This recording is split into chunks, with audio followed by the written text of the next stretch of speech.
बड़ी देर कर दी मेहरबान आते आते, तुम्हें देखकर थम गई मेरी जान जाते जाते। इन पंक्तियों को आपने कभी ना कभी सुना ही होगा। इन पंक्तियों को समझने की कोशिश ना करें, बल्कि पहले यह वीडियो देखिए जो कटंगी विधायक गौरव सीपारधी ने जारी किया है।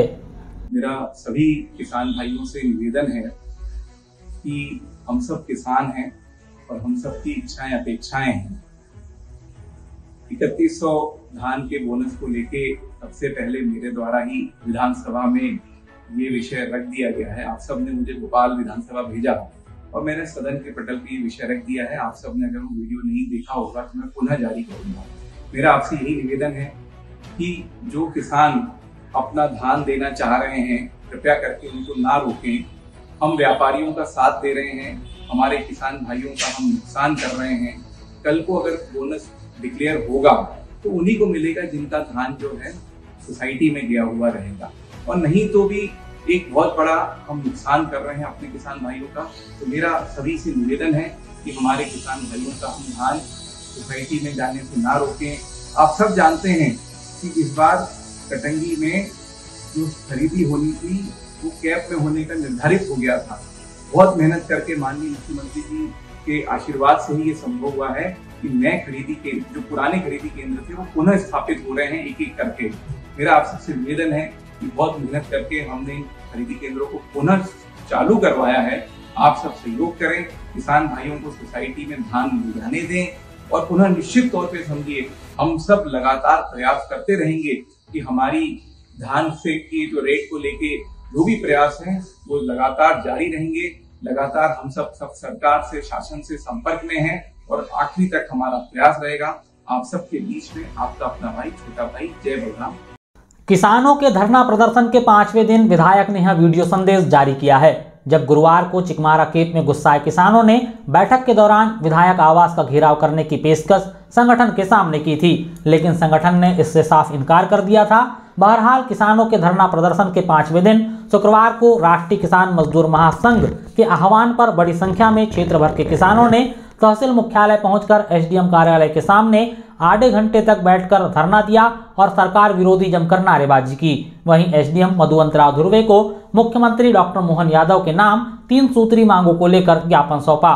किसानों ने एसडीएम को ज्ञापन सौंपते हुए चेतावनी दी है कि अगर सरकार 9 दिसंबर तक उनकी मांग पूरी नहीं करती तो 10 दिसंबर को कटंगी बंद करवाई जाएगी। चिकमारा केप से करीब 2 बजे लगभग 1000 की संख्या में किसान रैली के रूप में कटंगी की तरफ बढ़े, जिन्होंने कटंगी पहुंचकर पूरे शहर का भ्रमण किया और फिर एसडीएम कार्यालय के सामने जाकर धरने पर बैठ गए। शाम 4:30 बजे तक किसान एसडीएम कार्यालय के सामने अपनी मांगों को लेकर नारेबाजी करते रहे और फिर ज्ञापन सौंपकर वापस लौट गए। इस दौरान एसडीओपी माणक मणि कुमावत, तहसीलदार छवि पंत, थाना प्रभारी गहलोत सेमलिया और पुलिस बल मौजूद रहा। इधर विधायक ने जो वीडियो जारी किया है उससे कई तरह के सवाल खड़े हो रहे हैं। दरअसल किसान संगठन के पदाधिकारियों ने किसानों से समर्थन मांगा है कि कटंगी में अब तक कहीं से भी इस तरह की खबर सुनने में नहीं आई है कि किसी ने किसान को धान बेचने से रोका है, मगर विधायक ने यह बात कही है कि किसानों को धान बेचने दें। दूसरी बड़ी बात, विधायक कह रहे हैं कि बोनस मिलेगा तो ठीक, नहीं तो किसानों को नुकसान होगा। विधायक यहां बता सकते हैं कि अभी 2300 रुपए के समर्थन मूल्य में किसानों को किस तरह का फायदा हो रहा है। विधायक, जिन्होंने स्वयं किसानों की बात विधानसभा के भीतर रखी है, वह अपनी ही सरकार से आश्वस्त नहीं है कि मौजूदा वक्त में किसानों की मांग पूरी होगी या नहीं, लेकिन वह किसानों से अपील कर रहे हैं। इधर किसानों का कहना है कि विधायक आज नींद से जाग रहे हैं, जबकि किसान 2 दिसंबर से धरने पर बैठे हुए हैं। विधायक ने कभी किसान संगठन के पदाधिकारियों से चर्चा करना तक उचित नहीं समझा। विधायक दावा कर रहे हैं कि उन्होंने नए केंद्रों की बजाय पुराने खरीदी केंद्रों में ही खरीदी हो, इसलिए मुख्यमंत्री से आशीर्वाद लिया, जबकि यह काम तो जिला स्तर से भी होता आया है। बहरहाल जिले भर का किसान राज्य सरकार के चुनावी संकल्प पत्र के मुताबिक धान का 3100 रुपये समर्थन मूल्य और गत वर्ष की खरीदी का 917 रुपये प्रति क्विंटल बोनस प्रदान करने की मांग कर रहे हैं।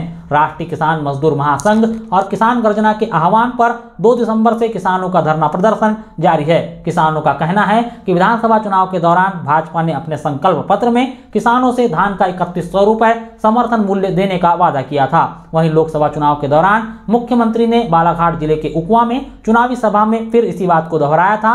मगर गत वर्ष खरीदी में सरकार ने अपने संकल्प पत्र के मुताबिक समर्थन मूल्य नहीं दिया। वहीं अब फिर 2300 रुपए प्रति क्विंटल से धान उपार्जित की जानी है। यह किसानों के साथ वादा खिलाफी है। अब किसानों ने इन दो मांगों के अलावा सिंचाई के लिए न्यूनतम 16 घंटे बिजली प्रदान करने की मांग भी जोड़ दी है। बहरहाल शुक्रवार को किसानों ने एसडीएम कार्यालय में ज्ञापन सौंपकर साफ कर दिया है कि धरना प्रदर्शन आगे भी जारी रहेगा। राष्ट्रीय किसान मजदूर महासंघ के जिला अध्यक्ष गोविंद तुरकर और जिला संयोजक ईश्वरी प्रसाद बिसेन ने कहा कि उपार्जन केंद्रों के बाहर धरना प्रदर्शन सतत जारी रहेगा।